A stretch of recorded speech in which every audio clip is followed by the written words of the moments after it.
भारतीय संविधान के अनुच्छेद 19 से 22 के बीच में स्वतंत्रता के अधिकार का प्रावधान किया गया है और इस अधिकार को आप देखेंगे तो स्वतंत्रता का मतलब यहाँ पर फ्रीडम शब्द का इस्तेमाल किया गया है।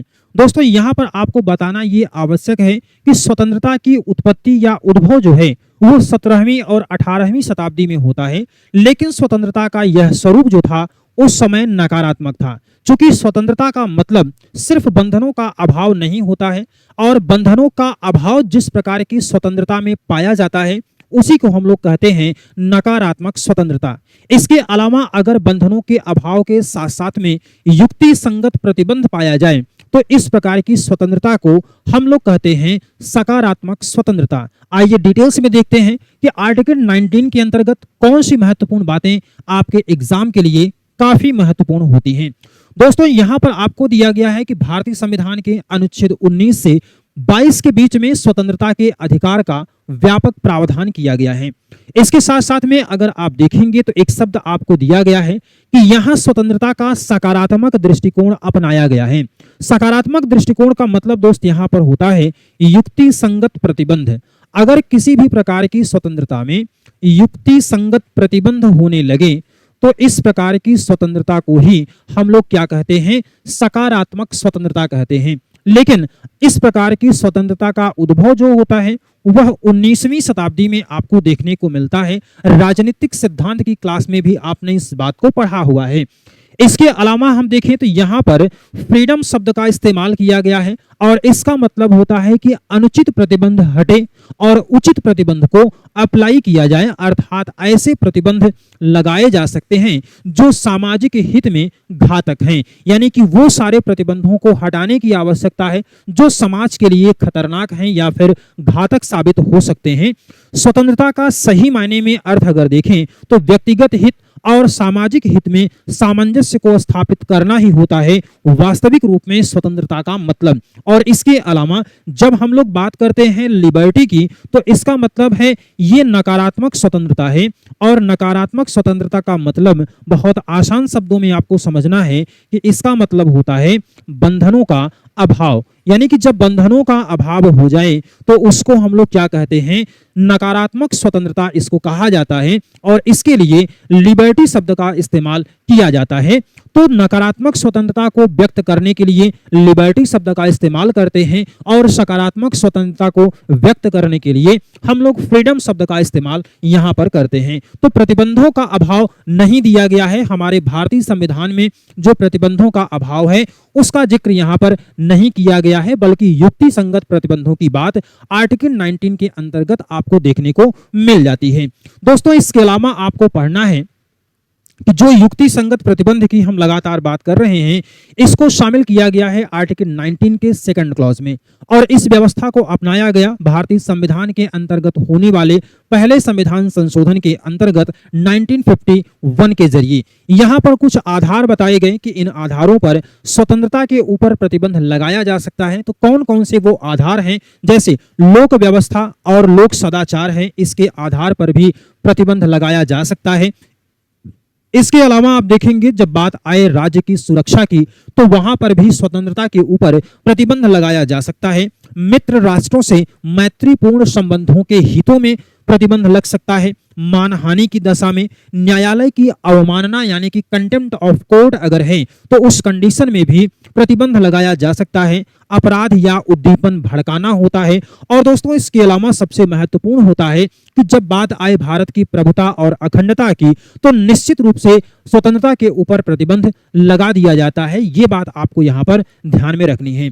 इसके अलावा बात करें अगर आर्टिकल 19 में तो आर्टिकल 19 में आप जानते हैं कि जब हम लोग मूल संविधान की बात करते हैं तो मूल संविधान के अंतर्गत स्वतंत्रता का जो यहाँ पर प्रकार दिया गया था वो टोटल था 7 और उसमें से एक था संपत्ति का अधिकार। संपत्ति के अधिकार को 44वें संविधान संशोधन 1978 के जरिए फंडामेंटल राइट की कैटेगरी से निकाल करके वर्तमान में आर्टिकल 300A के अंतर्गत रखा गया। और वर्तमान में अगर संपत्ति के अधिकार यानी कि राइट टू प्रॉपर्टी का दृष्टिकोण पूछा जाए या उसकी हैसियत पूछी जाए तो संविधान के अंतर्गत वर्तमान में मात्र और मात्र यह वैधानिक अधिकार यानी कि विधिक अधिकारों के रूप में शामिल किया गया है। राइट टू प्रॉपर्टी से संबंधित कुछ महत्वपूर्ण बातें आपको ध्यान में रखना है कि इसको हटाया गया है किस प्रकार के संविधान संशोधन के जरिए। तो यहाँ पर आप ध्यान रखिएगा 44th अमेंडमेंट था, कब हुआ था? 1978 में इसको किया गया था और वर्तमान का स्वरूप जो है वो इसका है विधिक अधिकार। और रखा कहाँ गया है? तो आर्टिकल 300A के अंतर्गत इसको वर्तमान में शामिल किया गया है। तो अगर हम लोग फाइनली देखें कि वर्तमान में आर्टिकल 19 के अंतर्गत कितने मौलिक अधिकारों का प्रावधान है, तो आप आसानी से कह सकते हैं कि यहाँ पर 6 प्रकार के मौलिक अधिकारों का जिक्र किया गया है। वो कौन कौन से 6 मौलिक अधिकार हैं, इसकी चर्चा आप यहाँ पर देख सकते हैं कि 6 प्रकार के जो मौलिक अधिकार आपको दिए गए हैं, वहां पर आपको दिया गया है वाक, विचार और अभिव्यक्ति की स्वतंत्रता, ये आपको फर्स्ट पार्ट में दिया गया। इसके अलावा शांतिपूर्ण बिना शस्त्र के सम्मेलन की स्वतंत्रता यानी कि सभा और जुलूस निकालने की आजादी मिलेगी। इसके अलावा संघ और संगठन बनाने की आजादी आपको मिलती है, जैसे राजनीतिक दलों का गठन। और फिर इसके बाद भारत के किसी भी भाग में अबाध संचरण की स्वतंत्रता, इसके बाद भारत के किसी भी भाग में निवास या बसने की स्वतंत्रता, और फिर इसके बाद एफ में दिया गया है कोई भी वृत्ति व्यापार करने की आजादी भी आपको आर्टिकल 19 के अंतर्गत मिलती है। इसके अलावा कुछ अन्य महत्वपूर्ण बातें भी आपको जानने की आवश्यकता है, जैसे सबसे पहले आप यहां पर ध्यान रखिएगा कि जब हम लोग बात करते हैं आर्टिकल 19 की, तो आर्टिकल 19 से संबंधित कुछ अन्य महत्वपूर्ण बातें भी आपको यहां पर ध्यान में रखनी है। जैसे आर्टिकल 19 के अंतर्गत ही ये अंतर्निहित माना जाता है किस बात को? तो यहां पर अंतर्निहित माना जाता है किसको? प्रेस की आजादी को। तो एक सवाल आपको यहां पर मिलता है, और जो प्रेस की आजादी का प्रावधान है ये आपको आर्टिकल कहां पर मिलता है? 19 के 1A के अंतर्गत इसका प्रावधान किया गया है। एक बात आपको यहां पर यह ध्यान में रखना है। इसके अलावा अगर हम लोग बात करते हैं आर्टिकल 19 से संबंधित ही, तो ये केवल और केवल किसको मिला है? केवल नागरिकों को प्रदान किया गया है। केवल और केवल यह नागरिकों को प्रदान किया गया है। इसके अलावा आप ध्यान रखिएगा कि कौन कौन से ऐसे और आर्टिकल्स हैं जो केवल और केवल देश के नागरिकों को मिले हैं। तो वो सारे आर्टिकल्स जो हैं वो हैं 15, 16, 19, 29 और 30। ये 5 आर्टिकल ऐसे हैं जो केवल और केवल किसको मिले हैं? तो देश के नागरिकों को ही प्राप्त हैं। इसके अलावा ध्यान रखिएगा कि अगर हमारे देश में आपातकाल लागू हो जाए, हमारे देश में अगर आपातकाल लागू हो जाए, तो आपातकाल के दौरान आर्टिकल 19 जो है वो स्वतः निलंबित हो जाता है। आर्टिकल 19 जो है वो स्वतः निलंबित हो जाता है।